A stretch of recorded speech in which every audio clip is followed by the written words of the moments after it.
안녕하세요. 김포 수련당입니다. 오늘은 말띠에 대해서 개묘년 말띠 하반기 운세에 대해서 알아보겠습니다. 자, 말띠 22살 이모생 말띠부터 먼저 말씀드릴게요. 자, 22살 이모생 말띠는 개묘년에는 올해는 많이 조심하셔야 돼요. 방탕기도 들어오고 짜증도 많이 나고 또 한량기가 있어서 이 이모생 말띠 같은 경우는 놀자면 먹자, 놀자면 놀자, 쓰자면 쓰자는 이 한량기가 굉장히 많으세요. 이 이모생 말띠 같은 경우는. 그리고 또 뜬금없는 짓을 잘해요. 그래서 남자 이모생 말띠 같은 경우는 올해는 군대를 갈 수 있으면 군대를 가면 참 좋을 것 같고요. 여자 같은 경우는 오천복을 타고 나서 여자분들은 공부를 많이 하셔야 돼요. 물론 뭐 어느 뜨든지 간에 뭐 공부를 많이 하면 좋겠지만 특히 이 이모생 말띠 여자분들 같은 경우는 관운이 있기 때문에 공부를 많이 하셔서 남자 치마 둘렀지만 남자 사주를 갖고 태어났기 때문에 공부를 많이 하셔서 남 밑에 따까리 신세를 못하기 때문에 공부를 많이 하시면 좋을 것 같고, 올해는 이 이모생 말띠 같은 경우는 다른 길로 가지 말고 각자의 위치에서 본인 일에 충실하는 게 무척 중요할 것 같아요. 그 다음에 두 번째로 34살 경호생 말띠에 대해서 알아보겠습니다. 경호생 말띠 같은 경우는 처세술이 무척 뛰어나요. 근데 실증을 빨리 내는 단점이 있으시고요. 성격이 또 다른 말띠에 비해서 욱하는 성질이 무척 많이 들어오고요. 올해는 삼재는 아니지만 34살에 사수운이 있기 때문에 현상 유지에 힘을 많이 쓰시고요. 문서는 없으시니까 현상 유지하시고 문서 이동 변동을 하시면 무척 실패운이 많이 들어오기 때문에 올해는 문서가 없습니다. 그 다음에 이제 46살 무호생 말띠에 대해서 알아볼게요. 46살 무호생 같은 경우는 개묘년에 좋은 운이 무척 많이 들어오세요. 무호생 말띠의 특징은 고집도 세고 자존심도 세고 대인관계도 되게 중요시 여기고 사교성도 무척 좋은데 여태는 되는 일이 무척 없었어요. 하지만 작년부터 슬슬 풀리는 운이 들어오고, 올해는 애인이 없으면 애인이 들어오는 행국이고 직업이 없었으면 직업도 들어오라는 형국이고 재수문이 차츰차츰 열려서 올 가을부터는 사업운도 열리는 운이고 그 다음에 재수문도 열리는 운이고 점점 상승하는 운이 많이 들어오니 원하고자 뜻하고자 계획하시는 일들이 있으시면 추진하면 무척 좋을 것 같아요. 그 다음에 58살 병호생 말띠에 대해서 알아보겠습니다. 58살 병호생 말띠는 올해는 문서 이동 변동이 있어서 그동안 밀어놨던 뭐 문서나 이런 팔고자 하는 문서가 있으시거나 내가 뭐 장사를 하고자 했다거나 아니면 뭐 적극적으로 뭐를 문서를 사고자 했던 게 있으시면 올해는 그 일을 적극적으로 추진하면 해결되는 운이에요. 올해 병원생 말띠 같은 경우는 올해 해결을 해놔야 내년에 무사무탈하게 갈 수 있는 해운년이니 올해는 문서 이동 변동이 있으시니 해결을 하면 좋을 것 같습니다. 그 다음에 70살 갑오생 말띠에 대해서 알아보겠습니다. 70살 갑오생 말띠는 초년풍파가 굉장히 많으셨고 의리는 있으시지만 사람들을 믿으면 뒤통수를 많이 맞는 형국이었어요. 그 다음에 예감 직감들이 좀 남다르신 분들이 많으시고, 근데 이제 올까지는 건강이 많이 안 좋으세요. 돈이 안 나가면 몸이 많이 아프시고 수술수가 또 들어오시고 그 다음에 건강도 많이 안 좋으시고 하시니까 올해는 다른 것보다 건강을 많이 챙기시는 게 무척 중요합니다. 그 다음에 마지막으로 82살 이모생 말띠에 대해서 알아볼게요. 이모생 말띠이신 분들은 자존심이 무척 강하고 남한테 지는 것을 무척 싫어해요. 속된 말로 지 잘른 맛에 사는 거죠. 재물이 모이기는 하지만 끝까지 지킨다는 말을 많이 못 하시고 이모생 말띠이신 분들은 재물이 흩어지는 경우가 많아요. 그래서 재물 관리에 끝까지 힘써 주시는 게 매우 중요하시고요. 성격이 매우 급하셔가지고 본인들이 본인 성격에 폭망하는 경우가 많아요. 근데 이제 말년이니까 올해는 건강도 돈도 많이 챙기시는 해운년이 될 것 같아요. 건강도 챙기시고 돈도 많이 챙기시는 개묘년 한 해가 됐으면 좋겠습니다. 감사합니다.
갈 곳만 있으면 뭐 어디 지하 뭐 어디 뭐야 터널이라 뚫고는데 더 이상 가면 안 되지. 이제 자식은 커가는데. 알기 때문에 이제 조금 생기면 그때 할머니 모시려고 그래서 약속을 매일 기도를 하거든요. 내년 가을만 가도 가네마네 소리가 나고 내년 55살부터 가도 늦게 가도 보고 들은 게 있어서 본인은 무척 잘 불릴 거야. 할머니가 욕심이 많아. 그리고 할머니가 영검해. 왜냐면 이거는 나이하고는 상관없어. 이 제자도 가보지만은 나이하고는 상관없고 이 신령님의 원력이야. 그동안에 인간에도 이게 한이 많은데 할아버지 할머니 신령님에도 한이 많아. 그동안 많이 기다리고 또 바란 사람이고 막 이러기 때문에. 그리고 할머니가 무척 욕심이 많아. 그러고 깡다구도 굉장히 세고 그러기 때문에 무척 잘 불릴 예정이니까 내년 가을만 돼도 사장님이 생일이 언제인지 모르겠지만 가을 모르겠어. 그러니까 본인 생일달 가을에 참 추워지면서 가네마네 소리가 나오니까 가네마네 그 신내를 받는다. 받네마네 이제 소리가 나. 내년 가을에 되면서 10월, 11월 달에 본인 생일달에 생일날 받으면 좋아. 그렇기 때문에 왜냐면 생일맞이로 왜냐면 우리 생일 염탐꾼 뭐 혼탐꾼 할 때 우리 생일날 해가지고 어차피 할머니 할아버지한테 생일 대우해 주잖아요. 그래서 생일날 신 받은 사람들이 무척 많아. 그렇기 때문에 이게 모르겠어. 생일이 언제인지 모르겠는데 내 입에서는 생일날 가네마네 소리가 내년 가을이 되면서 겨울이 되면 찬바람이 추워지면서 가네마네 소리가 나니까 갈 마음이 있으시면은 가네마네 소리가 나온다는 거냐 간단 얘기야 내 입에서는. 그러면은 그때 해갖고 불리면은 쉬운 5살에 어구차게 불리고 남들 20년 30년 불릴 거 본인은 10년 안에 쏙을 불리겠어. 그러니까 그렇게 해서 해. 왜냐면 선생님과 같이 가면서 잘 아무튼 그렇대야. 왜냐면 자꾸 할머니가 앞을 서니까 그렇게 했으면 좋겠어요. 그러니까 저도 여태까지 그런 일을 많이 겪고 살았고 또 여태까지도 저 같은 경우도 많이 거부를 했었고 안 가려고 막 하다가 여기까지 왔기 때문에 남의 인생을 그렇게 함부로 얘기할 수도 없어. 우리가 뭐 그렇다고 해서 1, 20대도 아니고 안 그래요.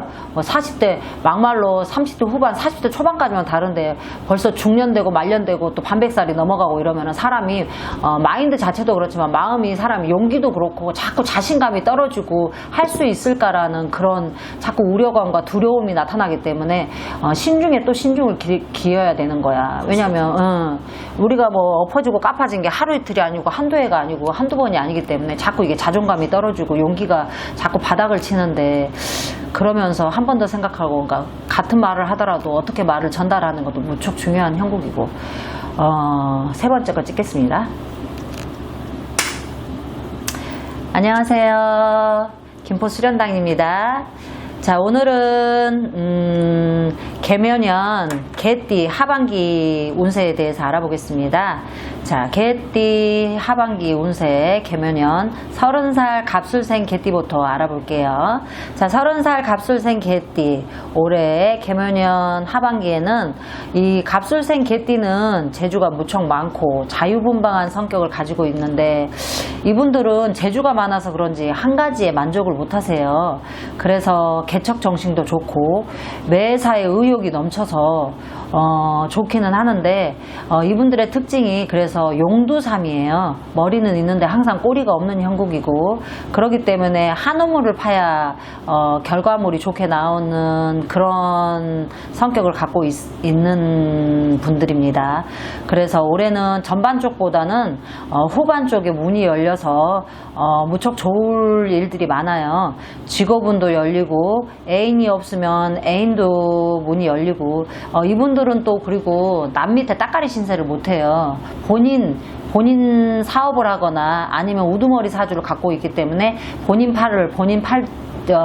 본인 팔을 흔들고 살아야 되는 사주팔자라서 어찌됐든 간에 올해 후반기에는 무척 좋은 일들이 많으니까 본인이 원하고자 뜻하고자 하는 계획하시는 일들이 있으시면 30살 갑술생 개띠분들은 추진하기를 적극 권장하는 바입니다. 그리고 두 번째로 42살 임술생 개띠에 대해서 알아볼게요. 이 임술생 개띠분들의 특징은 뭐냐면 무척 쾌활한 성품이고 솔직하고 인정도 많고 근데 이제 또 특징이 또 뭐냐면 고집도 무척 세고 본인들이 나한다 긴다 하는 분들이 많아요. 본인들이 주도권을 잡아야지 직성이 풀리는 성격들이 많아서 이분들은 조금 두루두루 좀 릴렉스 했으면 하는 바람들이 좀 있고, 이분들의 특징은, 임술생 개띠의 특징은 또 뭐냐면 늦게 결혼을 해야 잘 살고 일부 종사를 하시는 분들이 많아요. 좀 빨리 결혼하시면 좀 많이 힘드니까, 남남이 만나서 사는데 뭐 다들 어느 띠든지 간에 다 힘드시겠죠. 그래도 서로 조금씩 양보하면 더 잘 살고 좋을 것 같고, 임술생 개띠 42살은 올해 7월부터는 문서 이동 변동이 많이 떠요. 그렇기 때문에 문서가 있다는 거는 사고 팔고, 그 다음에 본인들이 취직할 운도 많이 들어오니까 올 하반기에는 문서 이동 변동이 들어오면 원하고자 뜻하고자 하시는 분들은 그렇게 계획하시는 것도 무척 좋을 것 같아요. 그 다음에 54살 경술세 개띠, 이분들은 특징이 무척 활동적이고 강한 성격을 가지고 있어요. 그리고 망설이지 않고 과감해서 좋기는 한데, 이 과감하고 급한 성격 때문에 쓸데없는 금전이나 재물들이 흩어지는 경우가 무척 많이 있어요. 그리고 고집도 세고 자기 주관이 뚜렷해서 남의 말을 잘 안 듣죠. 그래서 손해를 보는 경우가 많은데, 올해는 54살 경술생 개띠들이 문서 이동 변동이 없어요. 그래서 현상 유지를 많이 유지하셔야 되고, 문서를 정리할 운은 아니고 현상 유지를 많이 하셔야 되고, 올해는 그냥 가시고 문서 이동 변동은 내년에 하시면 좋을 것 같습니다. 그 다음에 66살 무술생 개띠분들에 대해서 알아볼게요. 자, 66살 무술생 개띠분들은 자주성과 독립성이 무척 강해요. 그리고 누구 말도 잘 안 듣고, 독선적이고 남 밑에서 잘 견디지를 못하고 본인들 잘난 맛에 살고, 또 초년에는 사기를 당하거나 아니시면 고향을 일찍 떠나서 자수성가를 하시는 분들이 참 많으세요. 그런데 올해는 올해 하반기에는 문서 이동 변동이 참 많으셔서 사업이 늘고 불고, 올해 무술생 개띠분들은 사업이 번창하고 늘고, 장사하시는 분들도 장사가 잘 될 운들이 많이 들어오시고, 사업이 하나 있으시면 하나 더 늘고 불고 하는 해운년입니다. 원하고자 뜻하고자 하시는 일들이 이루어지는 해운년이니까 진행해 보시는 것도 적극 권장해 드리고 있습니다. 그 다음에 78살 병술생 개띠에 대해서 알아볼게요. 78살 병술생 개띠는 무척 변덕스럽고, 이분들의 78살 병술생 개띠분들의 특징은 보살 박수팔자분들을 가지신 분들이 참 무척 많으세요. 그래서 예감 직감이나 꿈을 꾸면 또 영팍하게 꾸고, 또 예감 직감이 남달라서 누구 말을 또 잘 안 듣죠. 그래서 올해는 실패수의 수술수가 무척 많이 들어오세요. 그래서 이 병술생 개띠분들은 80살까지, 77, 8, 9, 80살까지 무척 잘 넘기셔야 돼요. 이 무당 용어로는 깔딱고개를 잘 넘기셔야 한다고 해요. 올해는 건강을 무척 잘 챙기고 몸도 건강도 무척 잘 챙기셔야 되는 해운년입니다. 병술생 개띠분들은 올해 무조건 건강이라고 하니까 건강 잘 챙기시고요. 다음에 또 찾아뵐게요. 감사합니다. 김포수련당이었습니다.